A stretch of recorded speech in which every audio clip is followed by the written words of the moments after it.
अब सुनना ध्यान से।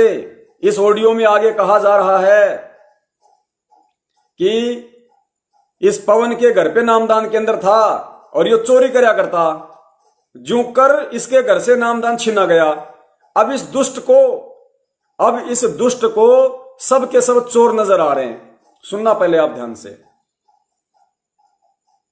जिम्मेदार भक्त है, मैंने ड्यूटी लगा रखी है, जो कर रहे हैं मेरी सहमति से मेरे से पूछ कर करें। जी बोलिए। और जितने भी नामदान केंद्र खोले हैं जी बोलिए, वो मेरी आगे से खोले जाते हैं, ठीक है। जी बोलिए।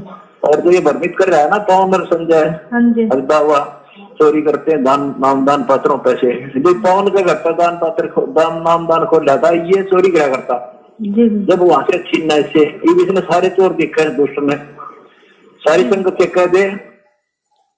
पुण्यात्माओं, यदि आप समझते हो कि ये ऑडियो सतगुरु रामपाल जी महाराज जी की हैं, तो मेरा पिता, मेरा पूज्य पिता मुझे कह रहा है कि इस पवन के घर पे नामदान केंद्र था, और यो कहे ना कि ये मैनेजमेंट वाले चोरी करते हैं, दान में चोरी करते हैं, यो खुद चोरी करया करता यो पवन। मेरा पिता मुझे कह रहा है कि यो पवन खुद चोरी करया करता और फिर इसके घर से नामदान केंद्र छीना गया। पुण्यात्माओं, इस बात का निर्णय दो ही तरीके से हो सकता है कि दास उस नामदान केंद्र पे चोरी करता था या नहीं करता था, और वो नामदान केंद्र मेरे पिताजी के आदेश से छीना गया था, या मैंने स्वयं अपने हाथों से एक दूसरे भगत के घर पे नामदान केंद्र रखा था। इस बात का निर्णय दो ही तरीके से हो सकता है। पहला निर्णय तो ज्ञान आधार, ज्ञान आधार से तो संगत चल नहीं रही, ज्ञान आधार से तो संगत 7 जन्म में 70% संगत ज्ञान आधार से तो 7 जन्मों में भी इस बात का निर्णय नहीं कर पाएगी, क्योंकि काल भगवान ने सतलोक आश्रम मैनेजमेंट हरियाणा को निमित्त बना के बुरी तरह इनको भ्रमित कर रखा है, बुरी तरह। मैनेजमेंट आज यदि संगत को यह आदेश दे दे कि गुरुजी का आदेश है पवन का मर्डर कर दो, तो भगत लोग मेरा मर्डर कर देंगे 101%। इस कदर ये भगत समाज भ्रमित है।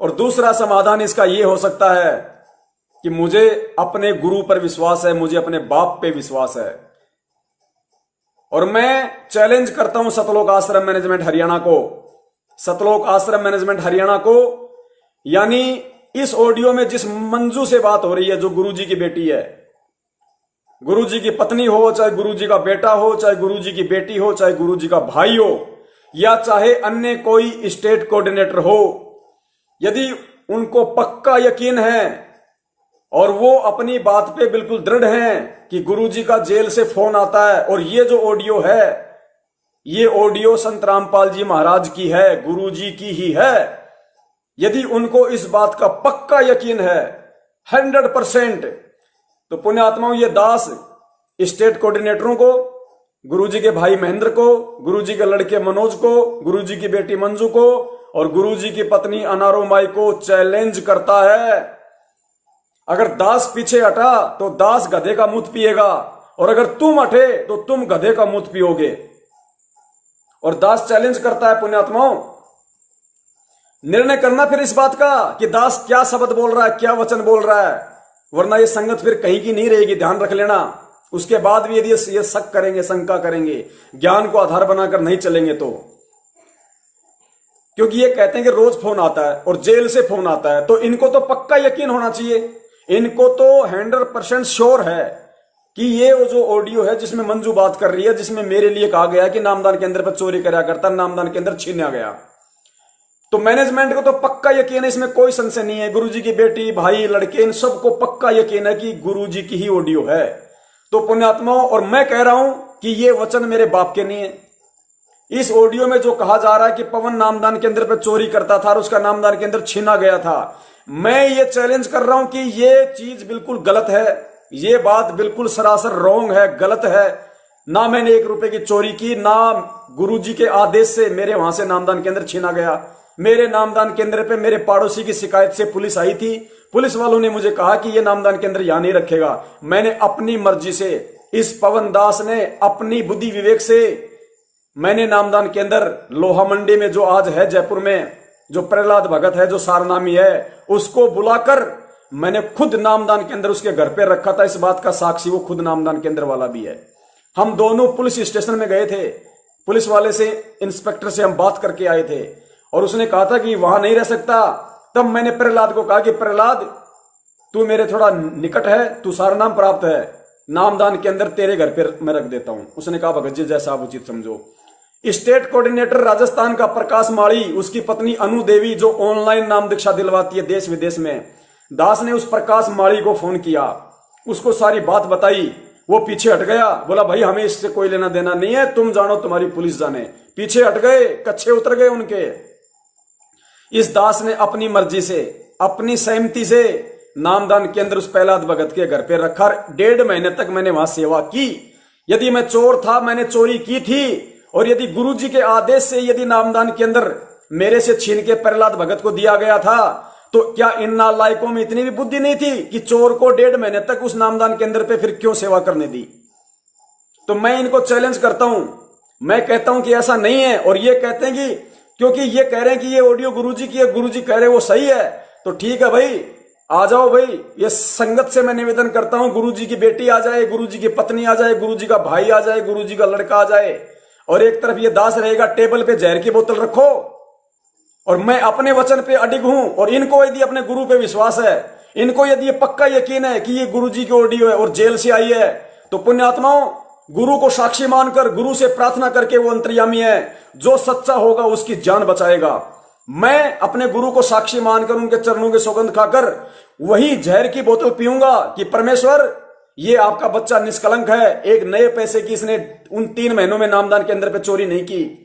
और वो नामदान के अंदर गुरुदेव मैंने अपनी सहमति से, अपनी मर्जी से प्रहलाद भगत के घर पे रखा था। मैं ये वचन कहकर कि गुरुदेव यदि मैं झूठा हूं तो गुरुदेव इसी क्षण मेरे को मौत दे दी जाए, मैं जहर की बोतल पीऊंगा।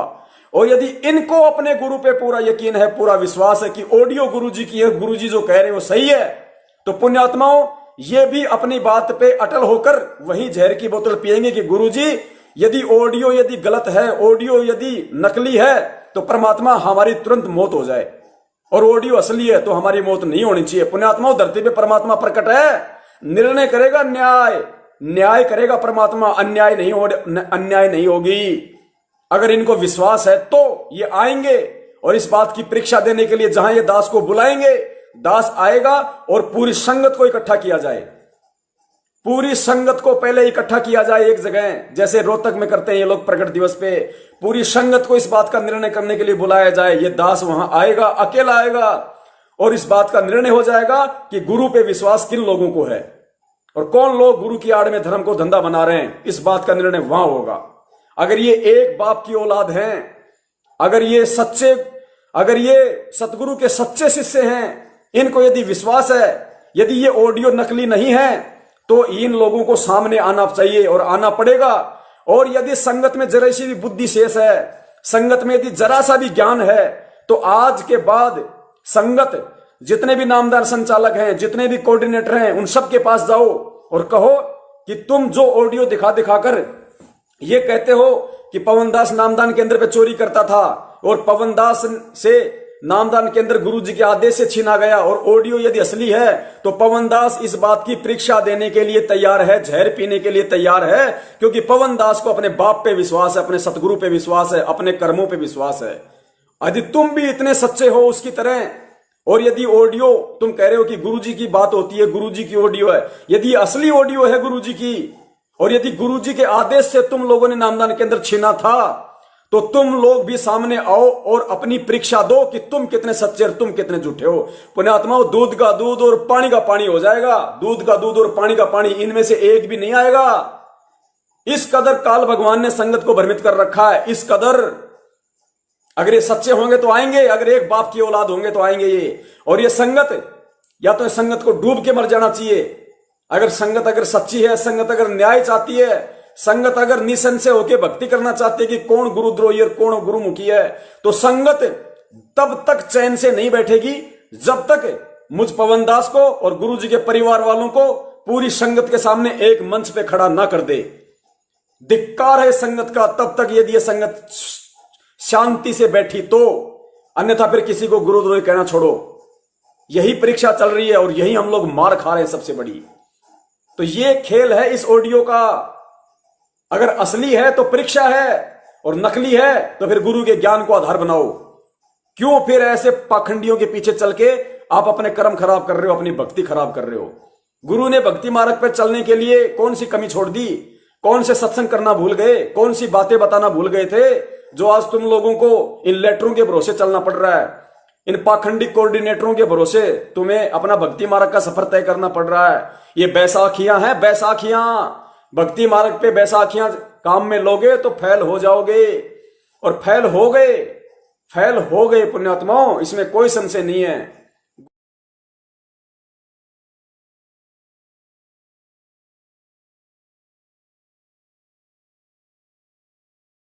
भाई जो गुरु बचन पे डट गे रे कट गे फंद 84 के। भाई जो गुरु बचन पे डट गे रे कट गे फंद 84 के।